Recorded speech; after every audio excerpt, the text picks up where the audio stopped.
Hi, everybody. Welcome back. It's the 19th of April. It's Friday of week 14. We are all the way down here in the subarctic. We'll be talking about kind of the modern as well as the colonial era today. Next week, we're going to talk about the Arctic, Inuit, living up there towards the North Pole. And then we got test number 2 with review coming up real quick. So a couple deadlines to talk about. This week we got homework number 9, discussion board number 9, and quiz number 9. Next week is number 10 of all of those. Remember, there are only 10 in this class. Next week, 10, 10, 10. It's going to be the end of all your work except for your test. And then right after that, so next Friday is your last actual assignment deadline besides your test. The Monday after that, so the 29th down here, is going to be the last day that the links will work for turning in makeup work. Probably those of you who are here need to know this because you're probably doing well. Those of you who are watching on video, please turn in stuff by the 29th after that day. I can't accept anymore because I got to turn in my grades. So not this Monday coming up, but the Monday after that is the last day at 11:59 to turn that in. After that, they're all gone. Okay, any questions? Pretty cool, or we can see the end. Should say the 11th. Actually, it's even less time till spring commencement. Yes.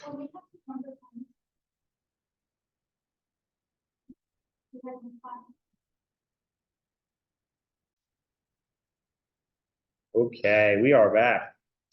We're gonna continue talking about the subarctic today. I feel like it never gets really the love it should. It's kind of just a really big area in some ways, right? Because it stretches all the way from Alaska to like Newfoundland.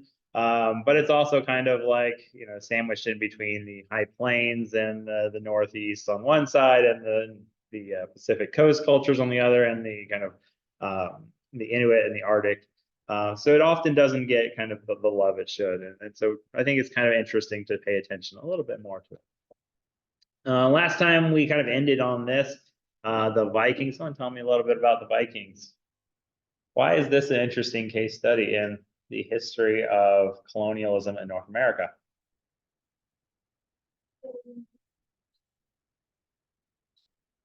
Yeah, first Europeans to show up in North America. And it's interesting because it's one of those things that's like, before the 1960s was definitely like pseudoscience. Like people were like, yeah, I bet they did. In the same way that Thor Heidegger or others have posited that like, oh, Phoenicians or maybe Egyptians or Africans or Polynesians settled to North America before Columbus, right? Or sailed there. And it's a theory, but there was no proof until 1960 at La Saint-Meadow in Newfoundland, when archaeologist Anne Stein and Scott excavated some of these ruins, including things that were very definitely not indigenous, like iron forges and crosses and things like that. And so it shows this kind of early contact between Europeans and indigenous people. But what ultimately happened? What was the ultimate result of this? Yeah, very little, right? It wasn't kind of this inevitable force of colonialism. Or replacement of populations. It was kind of this little experiment that ultimately failed. Probably again having something to do with climate. Right around 1000 or 1050, it seems like climate everywhere is going a little haywire. It's right around the time that we see Cahokia, Chaco Canyon, Maya civilizations all start to collapse. So probably this is related, but again, something for future researchers like yourselves to go check out, right? And then even after kind of the abandonment of North America and Canada, right? The Greenland settlements actually hung on for about 500 years, up until the beginning of the 1400s. And we're going to talk next week about the Inuit. And so while we think, oh yeah, the Vikings, they were there for a few years, it was like maybe a couple of years and it was like over. Actually, when we think about Greenland as part of North America as well, as part of the North American continent, and the culture of the Inuit people is the same as the people who live up here in Canada, we do see about 500 years of contact. Some peaceful, some not, some conversion, some not, right? Between indigenous people of the New World and Vikings. So interesting. Take a look at. I want to move forward in time a little bit because I'm going to try to cram a bunch in today, and I got some interesting videos which I want to show. To 1670. So right, we're going to go from about 1000 or 1050 AD up about 600 years to some of the first colonization in the Canadian subarctic, right? We often think of the Arctic and the subarctic as one of those last places to be colonized, like, oh, it's the last frontier up in Alaska. But actually, this is pretty early on. You can imagine if you're sailing in a boat from Europe, you can easily just kind of go up here and bounce around. Henry Hudson, the explorer who the bay is named for, we kind of explored here, as well as the Hudson Valley down here in New York. And in 1670, the British granted a royal charter company to the Hudson Bay Company.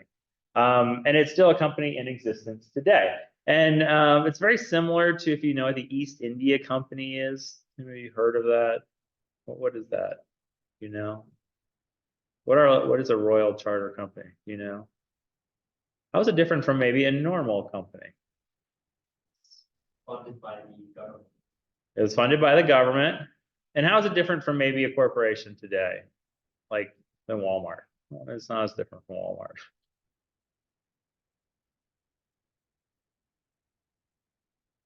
These are companies in name, right? Often kind of set with procuring a certain product. In India, right? It's what? What are they getting out of India?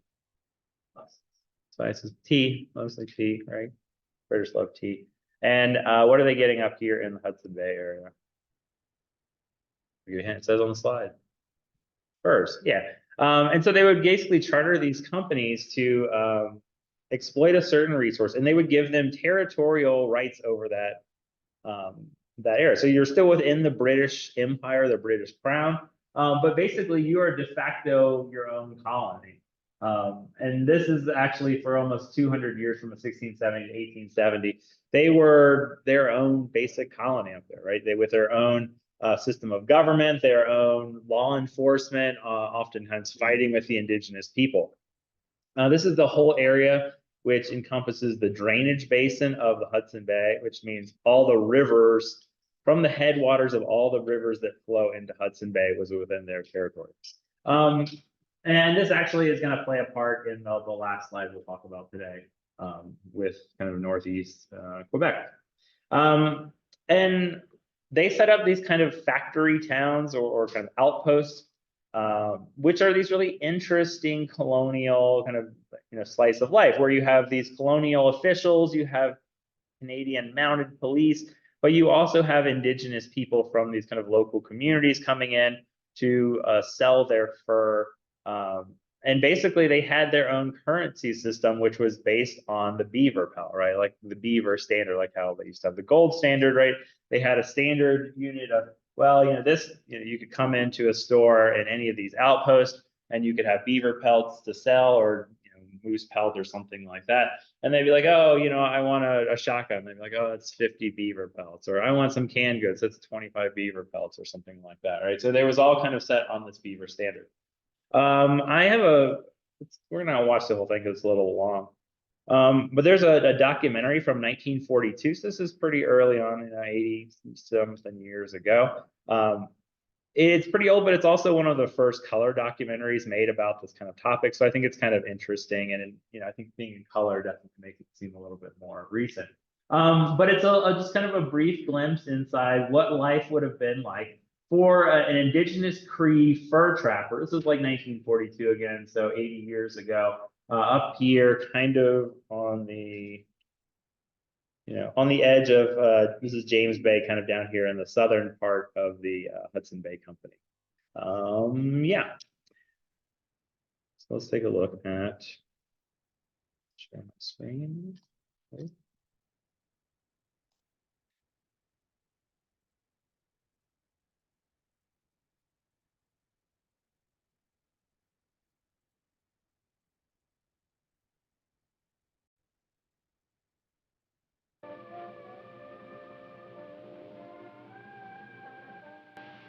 The rich fur country around Hudson Bay, Canada's vast northern inland sea, was granted to the Hudson's Bay Company by royal charter of 1670. Some 800 miles above the Canada-U.S. border, Hudson Bay narrows at the south into James Bay, a second and smaller inland sea. On the eastern shores, the company established its first two fur trading posts, Rupert House on the Rupert River and Moose Factory on the Moose.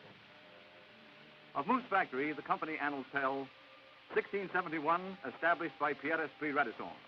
1686, captured by French fur traders. 1713, returned to company under Treaty of Utrecht. And still today, a busy fur post. There's their setting. Jump ahead. Invariably, they are on the best of terms with him, for in isolated areas, the few whites soon accept that spirit of full, free, willing give and take which frontier life demands. Hudson's Bay posts are meeting places for all who live or travel in the north. Everybody stops in for supplies, for general news, for personal messages. In winter, dog team is the chief means of getting from one post to another. The Moose Factory Mounties want a letter delivered up the coast to one of the Hudson Bay Company's trading agents. Handing the letter to the company's local manager, they ask him to see that it leaves Moose Factory with the first dog team heading up James Bay. George McLeod, progressive Indian, trapper and dog team freighter in winter, boat mechanic and guide in summer, leaves next day for his trap lines at Hannah Bay, some 50 miles up the coast.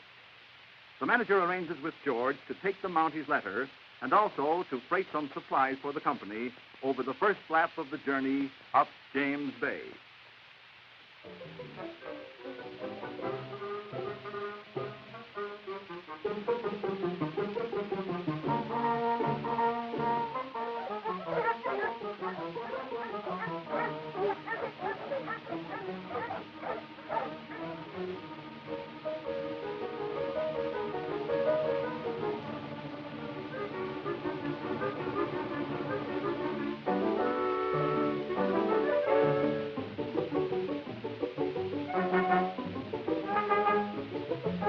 George drags the loaded sleigh down to the flat of the river, where other men are ready to help him hitch the excited dogs. The small loops of individual dog lines are slipped over the large fastening loop or peto at the front of the sleigh. A haul on the peto starts the runners, and whip, whip, the straight-ahead driving call of the bay starts the 7 dogs down the trail.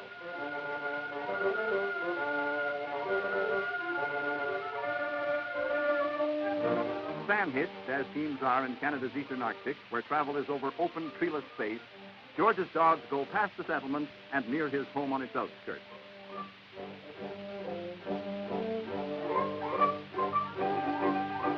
While other Indian trappers may have their families with them at trap lines in the bush, George leaves his at the post, where his children can go to school. The neighbor standing by will keep an eye on the dogs, while George, in white man fashion, kisses his children goodbye, and then, stolidly, Indian style, shakes hands with his wife.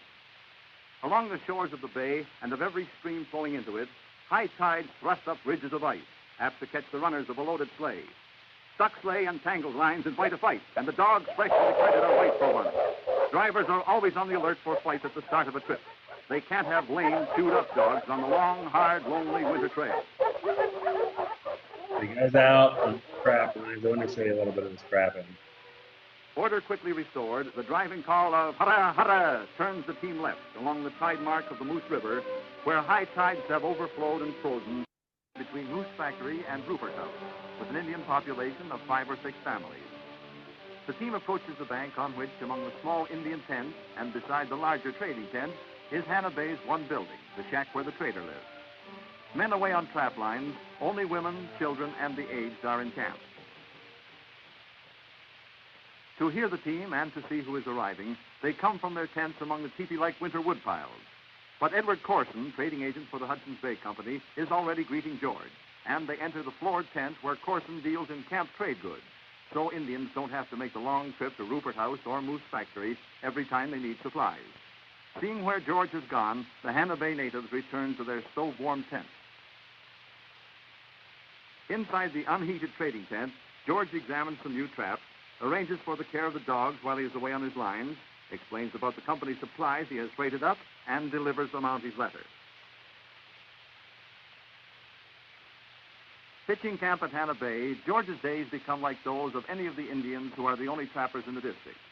They may live right at their line from October through April, but Freighter George visits his traps as often as any of them. He is on his lines at least once every 3 weeks. Next morning, George starts for his trap line 25 miles away in the bush. They cover an area which, for generations, has been the recognized hunting and trapping grounds of his family. Through close and open seasons, Canada's provinces today set definite trapping periods for the various furs. Trapping, anyway, is a casual occupation with a high element of chance. A trapper can only set his traps, leave them, and then revisit them in a week or two. Where he steps from the Hannah Bay firewood trail to the deep snow of the bush, George puts on the long Cree-style snowshoes used in the Bay area. With a twist of the raised foot, he slips his moccasins into the lampwick lacings of the harness, which are permanently adjusted. Once on snowshoes, George is able to move with ease over deep drifts to cover 15, 20, 25 miles a day. On George's back is pack sack with food, blankets, trapping equipment. Again, his axe is ready. The sub-zero nights of the trap line trail are passed in the open, evergreen boughs for beds, campfire for warmth. Always a fur upon which bay trappers depended, beaver has recently decreased, is today especially protected. Each trapper limited to 10 during the 5-week open season ending December 21st. George needs only one more for his quota when, a week before the season ends, he arrives at a small beaver dam on his trap line. After testing the ice at the dam, where eddies often weaken it, he goes to examine the house, under whose snow-covered dome he expects beaver are wintering. He pokes his axe handle into the house. He hears the frightened animals splash through the underwater entrance, escaping to their washes, burrow-like dens, and the runways leading upstream. A little distance above house and dam, and all the way across the creek, George chops right through the ice. Here he builds a barrier of stakes. When a beaver which has been scared away seeks to return downstream to the house, or when one that may have remained in the house tries to get upstream to its food supply of poplar sticks, the barrier blocks the way. The animals are forced to swim along the stakes, searching for an opening.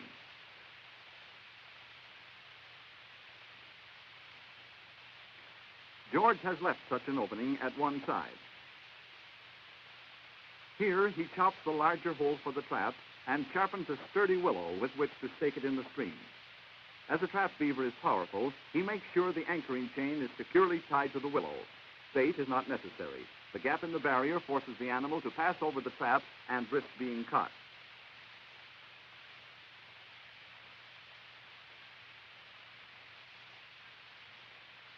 George is slow, methodical, and skillful as he spreads the strong double-spring jaws. One slip and the trap would snap shut on his hand. Finally, he has the jaws in the position where their catches will lock. The trap is ready for him to lower it into the water and drive down the mooring stake. Ordinarily, George would leave several gaps and set a trap in each, but as he only needs the one skin, one trap is enough. He hopes to have the beaver when, in 3 days, he returns homeward bound for Moose Factory, where he wants to be for Christmas and New Year's, when most of the trappers will be at the post.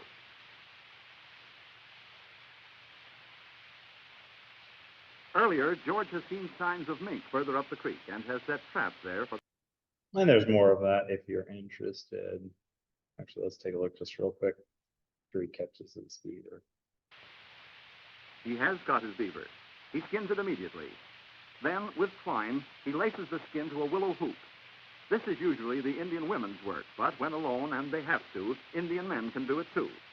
Dealers never have any trouble with improperly dried furs if Indians have done the job. The skin tight on the willow stretcher, George hangs it up to dry. In a few days, it will be ready. When it is, he unlaces the skin, now stretched and dry, to be rolled up for the trail. During the... All right. So there's more of that if you're interested to see what authentic fur trapping was like back in the day. In many ways, even though things have changed since the 1940s, people still do a lot of trapping, and they do it in a very similar kind of way. Instead of using dogs today, they primarily use like snowmobiles and things like that. But you know, it's very similar, and there still are definite trapping seasons for people in Canada of Indigenous descent. Okay, a little more. One of the other questions that you have on your quiz this week is about the Métis. This is another kind of major topic in the subarctic of Canada. These are people who primarily live, let's see, I'll show you a map.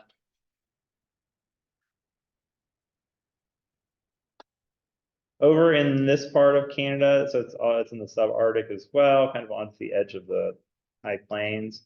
But again, in the subarctic, in the area that we're talking about. The Métis are one of the three federally recognized indigenous peoples of Canada. And this isn't just tribes, but in terms of big people, the Canadian government recognizes First Nations, which includes all the different indigenous or First or Native American tribes of Canada. The Inuit, who we'll talk about next week, who live up here in the Arctic, they get their own special designation, as well as the Métis. And you might ask, well, who are the Métis? Who are these mysterious third groups? They are centered on the Canadian Prairie Province, and this term, Métis, you'll notice is not an indigenous term, it's a French term. And it comes from France to denote people who are of mixed descent. Oftentimes this was like people who were the children of French fur trappers and indigenous women, but also English, English or Canadian kind of government officials or trappers, or there's a lot of like Scotch Irish kind of mixed in as well. So you get this really interesting mix. It's almost like, it reminds me from someone being out east, almost of Appalachian culture, where you get this indigenous plus this kind of French, Scotch Irish kind of culture mixed together.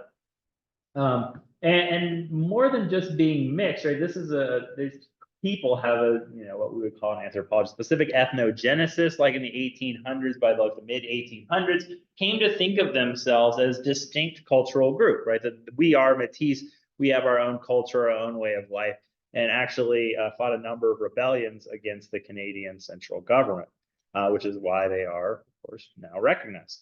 One of the interesting contemporary issues around Métis is who counts, right?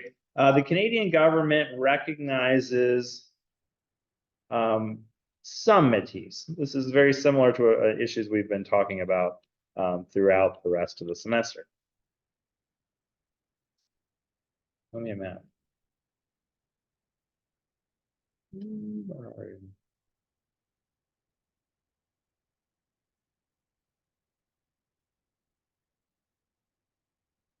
Can't find it.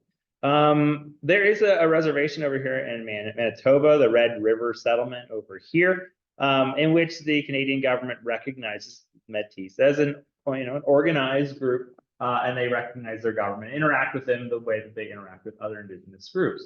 One of the problems with this term, Métis, is that it both refers to the specific cultural group with the reservation and the tribal government centered on the Red River in Manitoba, but also has this second larger sense of being mixed, right? Because that's the original term. And so a lot of people who live outside of, this is a pretty small area, kind of like down in here. People who live outside of that reservation or don't have particular cultural ties to that specific group often claim Métis as like, oh, I have native heritage somewhere back in my ancestry, right? This is like the Canadian equivalent oftentimes of like, oh, a Cherokee princess was my great grandmother, right? So this causes a lot of tension between different groups in Canada, right? Between the federally recognized Métis, as well as some of these other groups which are claiming to be Métis, but don't have this federal recognition and often don't really get along with the federally recognized Métis. This is a documentary. It's actually, pretty well watched. 80,000 people watched it. This is from CBC, the Canadian Broadcast Company, talking about, it's an interesting, it kind of pits these two Métis groups, the official Métis versus the ones out in Newfoundland who are claiming indigenous heritage, and then, some of the tension around whether they count or not. So take a look at this and see, think about who you think should count as Métis. And the true meaning of Canadian, which is a person of mixed identity, not just two, could be three or four, but it's a person of mixed identity. They look at their family trees. Well, we've got some ancestry. Now I'm Métis. Be who you are. Don't be us. And I think that's what we're trying to say. The 2016 census revealed that in some parts of eastern Canada, the number of people who self-identified as Métis jumped by over 140%. The Supreme Court of Canada has ruled on 2 cases that attempt to determine who is Métis, but it's a complicated question. In 2003, the court ruled that Métis hunting rights are equal to the rights of other Indigenous peoples, but the court needed to identify exactly who would be entitled to those rights. So, the Pauli test was created to determine that. Among other things, the test requires an individual to be a member of a current Métis community and be able to prove an ancestral connection. 13 years later, in a different case, the court ruled that the federal government, not provincial governments, are responsible for laws affecting the rights of Métis peoples. But the court didn't specifically define who was considered to be Métis. There is yet to be a court case that affirms the rights of any Métis organization other than those that come from the Red River region in Manitoba. Some say the lack of clarity on who exactly is Métis has created a misconception about who is entitled to Métis rights. Being Métis means that you are a part of that distinct nation, that distinct people. I think there's a move away from the understanding that we're Métis because we're mixed. If there is someone in Nova Scotia with mixed ancestry, who is it for me to say who they are? I can say who I am, and I can probably say that they're not us, which is where the whole disagreement comes in. You know something? I could care less. I know what I'm doing in my heart. I know what I'm doing is right for my people, and I'm going to continue to do it. Laugh your heart out. I'm here. I'm staying. The Manitoba Métis Federation is recognized by Canada as an official Indigenous government. It represents up to 35,000 Métis people. The Eastern Woodland Métis Nation of Nova Scotia is not recognized by any government. Parker says it represents over 70,000 self-identified Métis people. What criteria does the MMF use to define its membership? You have to self-identify, which is the fairly easy part of it. You have to have a connection to the historic Métis Nation, and you have to be accepted by the contemporary Métis Nation. You must prove to us that you have native heritage from Nova Scotia, from the Mi'kmaq people. And it has to be at least, well, we don't put the generations. As long as you've got a drop of Indian blood in you, you're Métis. Is there a cutoff point for how many generations back? No. It's not fair. You are who you are. At what point would an applicant get denied membership? Well, if you were unable to prove your connection to the historic Métis Nation, then that would be a reason to deny. Oh, if you go too far back, I mean, we just study. Actually, I don't think we've ever denied anybody. I don't know how I'd go about answering that question. But you don't think that you've denied anybody entrance to? I don't think we've, no. I don't think so. There's a pretty big problem out there with what they're doing, and again, I'm careful, but there's some pretty big issues that they've got. They look at their family tree and say, oh, we've got some ancestry. Now I'm Métis. Now I can hunt just like these other people, and I'm going to start my own nation. If they're able to use that word Métis, then I think it calls into question our own nationhood, our own peoplehood. I want recognition from my people. God, I've been in this business since 1973. I should know something. But the further ahead I walk, the further I go back. 2 steps ahead and 3 steps back. So. And it's pissing me off. On that. All right, so what do y'all think? Who's in the right here? Complicated issue, what do you think? What are the 2 sides of this debate, I guess? Let's try to articulate it. They set it up as like 2 parties, disagreement. What's the disagreement? Who are the 2 parties?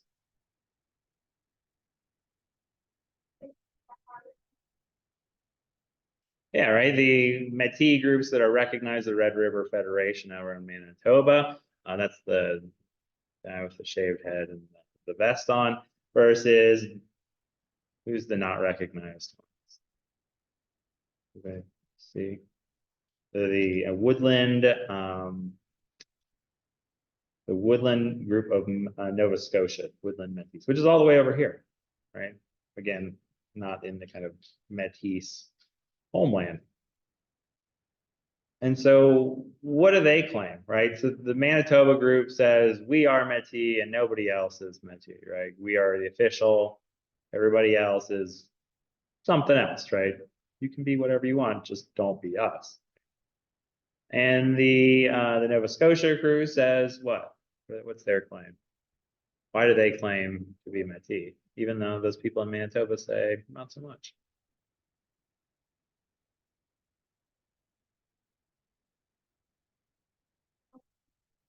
What was that? Yeah, they've always been there too, right? A lot of people have this kind of cultural history of, not just European, but of intermarriage between indigenous groups, or, it's very similar to what we have in the Southwest with, right, with mestizo populations. And so claiming this kind of mixed heritage. So again, it's kind of centered on this definition of what is Métis. Is Métis broad? Does it mean just anyone who's mixed with European and indigenous descent, or is it specific to the Métis who, fought the revolt against the Canadian government, have a reservation in Manitoba, and have a recognized government by the Canadian government? So yeah, again, this is an issue not just specific to the Métis. Lots of indigenous groups have that, right? Whether we talk about the Lumbee in the southeast, or some of those groups along, Oregon and Washington coast. The ones that are recognized oftentimes don't get along very well with the ones who aren't, because of this conflict over who gets to count. Okay. It's again really interesting, and you could do a whole class on kind of this mixed cultures of Canada. But I did want to talk just briefly about some of the struggles and successes before we kind of wrap up talking about the subarctic, and we're going to move on to the Arctic for next week, just so we can finish out strong. I have a video on Canvas. I don't think we're going to have time for it today, but I encourage you to take a look down here. For grandmother, grandson duo, speaking Ojibwe is an act of defiance. So that video it's only like 5 minutes long. But I encourage you to check it out and learn a little bit about how, again, we've seen this in a lot of different cultural contexts, that why is language revitalization important? Why do we keep coming back to this when we talk about struggles and successes? It's both a struggle as well as success. Why is language so important, right? Can't you still be Ojibwe if you speak French or speak English or something, right? Why is it important? Yeah, cultural identity helps you connect to your roots, your grandparents, maybe the myths and the stories and the dances, and you can actually understand the words. And from a very like Sapir-Whorf kind of perspective, right? We often in anthropology talk about how language is not just perfectly translatable, that when you speak a different language, it gives you a whole different perspective on the world. So by bringing back those languages, or kind of, teaching them in schools again, you can preserve not only the language and the culture, but the whole way of life and kind of perspective on the universe, as well as they often serve as vehicles for political movements, right? When you can revitalize your language, you can often use that as a way to not only revitalize language, but also the culture and the politics, and take them, try to get your land back and things like that. You can show kind of cultural fluorescence. So again, check that out if you're interested. I did want to talk about one of the big struggles and successes up here is the James Bay and North Quebec Agreement in 1975. This is, again, this is our picture of Hudson Bay right up here. So this is basically from like here over. After 1870, the Hudson Bay Company basically folded its territorial claims. It still maintained its company shareholders. But basically said that we're out of being a colony, we're going to merge with Canada, and this part over here, that part over, became part of Quebec. Nothing really changed a ton for the people up there right away. At first, it was, very similar to what had gone on before, except for now your laws were in French instead of in English. But beginning in the kind of late 20th century, there was this push to develop the kind of northern part of Quebec, along with some of these other parts we'll talk about in the Arctic next time. Open them up to mining, open them up to hydroelectricity development. Basically, the kind of provincial governments in Canada said, well, most people in Canada, you know, like 90% of the population of Canada lives within 100 miles of the US border. So what are we doing with all the rest of this land, right? It's just sitting there, just full of indigenous, you know, there's a few indigenous people up there, there's some animals, there's some trees, nothing's going on, right? So we need to use this land more effectively to better the nation, right? Montreal's down here, we need to do something with this part of our province. So they said, we're going to open it up to development. This is kind of at the end, you know, middle of the 20th century, in the 1960s, 1970s. Kind of like the high modernist era of development, right? We can improve people's lives by creating new economic opportunities. So the government, provincial government, basically kind of split off this area in red from the rest of Quebec and set it up as like a specific, a special development district in underneath the James Bay Company. You know, almost kind of, it's this weird almost return to the Hudson Bay Company era, right? When you're giving away territorial rights to these large corporations, right? With the idea that they're going to develop it, they're going to make it, you know, more economically viable for the people who live there, but also the people who live in Montreal, mostly for those people, right? But there was a lot of language about, oh, we're going to, you know, these Cree and Inuit who live up there, they're just so poor, they just like walk around and chase reindeer every day. You know, like they don't have schools, they don't have, you know, cars, they don't have all this modern stuff. We're going to bring them development. And this was, you know, we're going to create, by creating mines, we're going to give them jobs, right? Or we're going to create dams, and then that'll make electricity, and then people won't have to like have kerosene lamps anymore, and they're going to have, you know, electricity in their houses. But this was an interesting case because it's very similar to some of those other cases we've talked about in the 70s, where there's Wounded Knee, whether it was that case in Maine where they fought for land rights. There seems to be something going on politically, both in the United States and Canada this time, in which Indigenous rights become more prevalent or become more accepted, right? This is kind of the Red Power movement, right around the same time that, you know, Alcatraz occupation takes place. These groups, the Cree and the Inuit of northern Quebec, sue the Canadian government over kind of damage to these two rivers, the Great Whale and the Kanápaskis. They're going to be dammed and diverted to make hydroelectric power. And it was actually, they actually won, right? They took them to court and they forced kind of a settlement. They didn't get everything they want. And they, again, kind of like the main case, they were forced to kind of go to arbitration with the company. And so there was still development there, but they did gain rights. And they actually parceled off the land. So around kind of these communities, whether they're Inuit or Cree, about 3,000 square miles were created for Indigenous use only. And then a Class 2 category, other land, which was set aside for them specifically for hunting, and then the kind of rest of the territory where they would have consultation rights, and the corporation would have to ask them before they put in these kind of development works. There was also funds to communities directly to kind of pay for the loss of their land. There was federal recognition of these communities and their political structures. There was health clinics put in, education.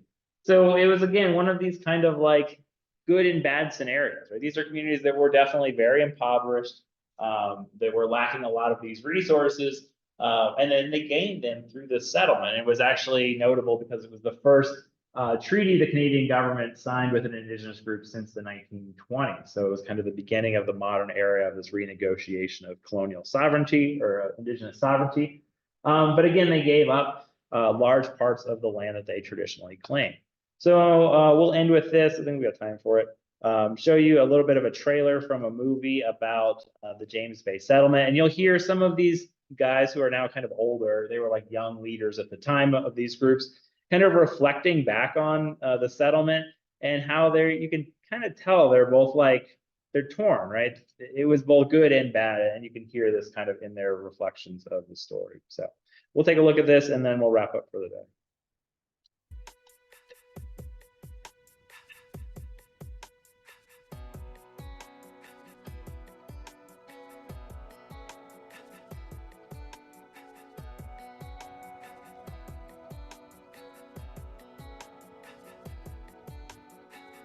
take my hand and together we unite.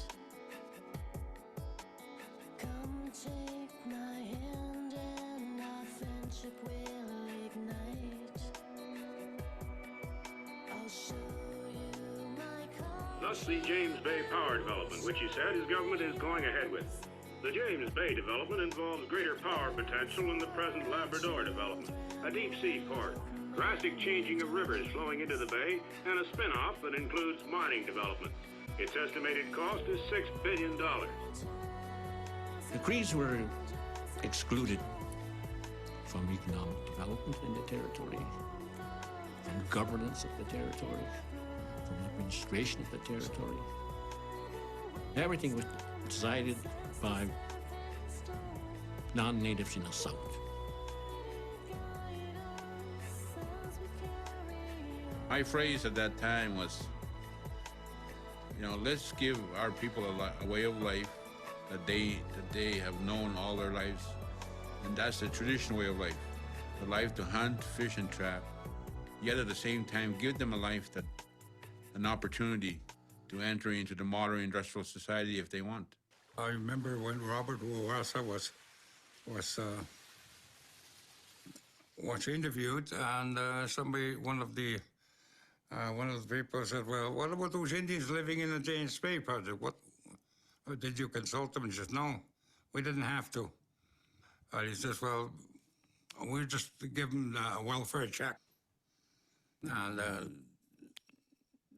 they're not going to say anything after." But he was wrong.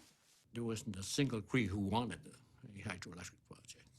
But we were faced with the reality that a project of some kind was going to eventually be built, with or without our consent.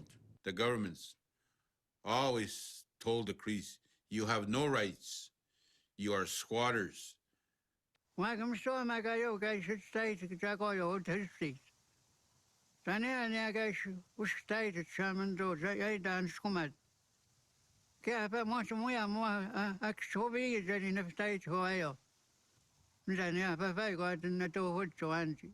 We're not going to go around trying to prove that we own it. It's up to the people who are invading it to try to disprove our ownership. What Quebec did was it enacted a statute which in effect made the north of Quebec, which was the Cree and the Inuit territory, traditional territory, it almost made it a special colony under the control of this corporation called the James Bay Development Corporation, and that was Bill 50. And what that gave the board of directors the power to do was to develop natural resources essentially as it saw fit. Hydro-Quebec and Quebec government were about to embark on what the people considered the destruction of their land, their river, their way of life, their culture. Mr. O'Reilly, I said, I'm Chief Billy Diamond from Waskaganish. I said, I have something in mind. I have a court case in mind that's about to make you very, very famous. It's the last frontier to open in North America, and we cannot afford to make too many mistakes. Chief Billy Diamond, at one time the youngest Indian chief in Canada, explains the project to his people. His home, Rupert House, will be the last stop on the trip.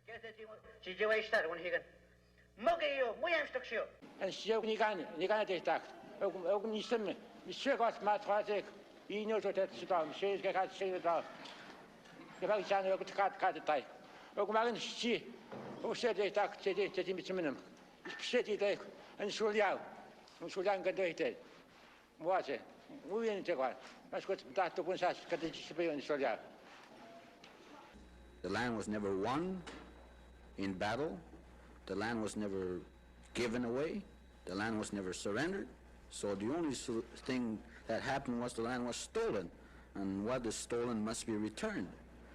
The showdown must come between the province and the Indian. It must come.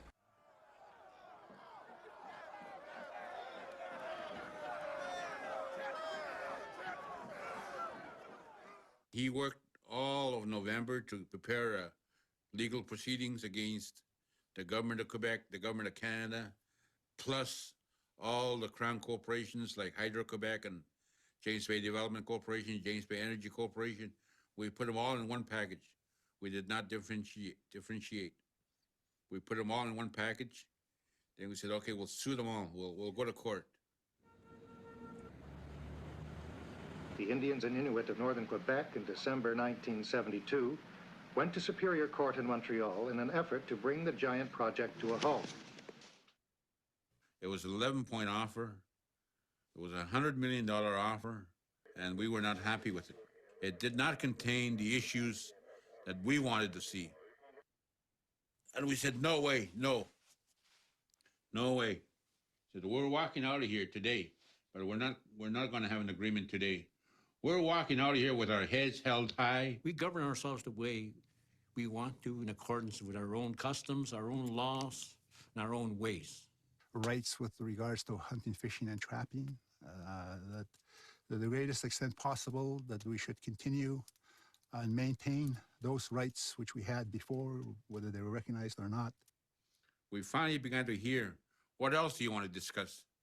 You know, what else can we do? Control over education, Crees running their own education, control over health and social services. And I said, Mr. Chacha, how about categories of land? Small piece of land, we'll call it Category 1. Category 1, or the actual land of the communities, in total control of the Crees. Category 2 will be for the exclusive use of the Cree for hunting, fishing, and trapping. The government would not be able to reduce that area and would have to maintain it forever. And Category 3 would be the other lands outside of that, as long as you recognize the Cree rights. Category 3, it's also subject to development, but the Crees can hunt, fish, and trap, and there can be some non-native hunting and fishing, not trapping. The Crees have the exclusive right to trap throughout the Cree territory.